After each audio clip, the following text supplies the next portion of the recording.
Now we live for ourselves just the way we want. Why isn't there any food? Food's at the store. Caroline stared at the empty refrigerator, its harsh light illuminating nothing but condiment bottles and a carton of expired milk. Behind her, 17-year-old Tyler rummaged through cabinets with increasing desperation, his basketball practice having worked up an appetite that their barren kitchen couldn't satisfy. "Mom, there's literally nothing to eat," he announced, as if Caroline hadn't noticed the same empty shelves she'd been ignoring for 3 days. "Food's at the store," Caroline replied without turning around, her voice carrying a lightness that felt foreign after 22 years of marriage and motherhood. Tyler's confusion was almost comical. For his entire life, food had simply appeared in their Phoenix home, meals planned, groceries purchased, leftovers carefully stored in labeled containers. The concept that food existed somewhere other than their kitchen seemed to genuinely baffle him. Caroline had made her decision on Monday morning while scraping Brian's forgotten breakfast into the garbage disposal. 22 years of anticipating everyone's needs, managing schedules, and ensuring domestic harmony had finally broken something inside her. Not dramatically, more like a switch clicking off, leaving her wondering why she'd spent decades as an unpaid household manager for people who barely acknowledged her efforts. 15-year-old Megan wandered into the kitchen, earbuds dangling around her neck, and opened the same empty refrigerator Tyler had just investigated. Her expression mirrored her brother's bewilderment, as if the appliance had personally betrayed her expectations. "Are we ordering pizza again?" Megan asked, clearly assuming this was a temporary glitch in their domestic machinery. Caroline smiled, the first genuine smile she'd felt in months. "You can order whatever you want with your own money." The silence that followed was profound. Both children stared at their mother as if she'd started speaking a foreign language, which, in a way, she had. By Thursday, the house resembled a disaster zone. Dirty dishes towered in the sink, laundry overflowed from baskets, and Brian had started wearing wrinkled shirts to his accounting firm. Caroline observed the chaos from her newly claimed space, the sunroom she'd converted into a reading nook, complete with comfortable chair and side table that held only her coffee cup and current novel. Brian's initial reaction had been dismissive. He'd assumed Caroline was having some kind of temporary breakdown that would resolve itself if he ignored it long enough. But when he came home Wednesday to find Tyler eating cereal for dinner and Megan wearing the same jeans for the 3rd consecutive day, his confusion began shifting toward concern. "Caroline, what's going on?" he'd asked, finding her in the sunroom with a book and a cup of tea. She'd looked up from her novel, a thriller about a woman who disappeared from her perfectly organized life, and smiled that same serene smile. "I'm living for myself now, just the way I want."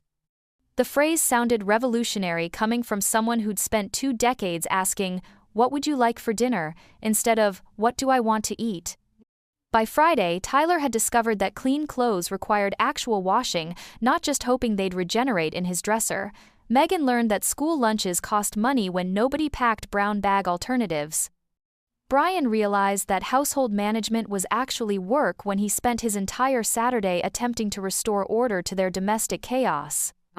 Caroline watched their struggles with detached interest, like observing an ant farm where the ants had suddenly lost their queen. She felt no guilt, which surprised her.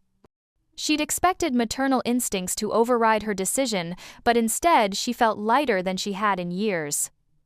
The breaking point came Sunday evening when Brian found her reading in the sunroom again, surrounded by the evidence of her family's helplessness. "This has to stop," he said, his voice carrying an authority he rarely used at home. Caroline closed her book and looked at her husband with new eyes. "Stop what?" Caroline asked, genuinely curious about Brian's perspective on her transformation. His face cycled through several expressions before settling on frustrated bewilderment. "This, whatever this is, the house is falling apart, the kids are eating junk food for every meal. I had to buy new shirts because nothing's clean." Caroline nodded thoughtfully. "That sounds difficult. What's your plan for solving these problems?" The question caught Brian off guard. He'd come into the sunroom expecting to negotiate Caroline back into her former role, not discuss household management strategies. "My plan, Caroline? This is you've always." He struggled to articulate something he'd never had to think about before. "I've always what?" Caroline's tone remained pleasant, but something steel-like had entered her voice.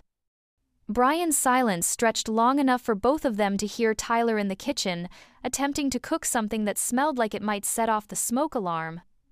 Megan was upstairs, loudly complaining to a friend about having to do her own laundry.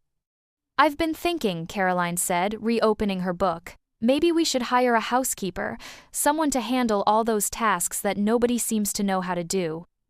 We can't afford. I've been doing it for free for 22 years. I calculated my hours last week. If you'd been paying me minimum wage, it would have cost about $30,000 annually." Brian's mouth opened and closed without sound. He'd never considered that Caroline's domestic labor had monetary value, despite managing a household budget that would challenge most small business owners.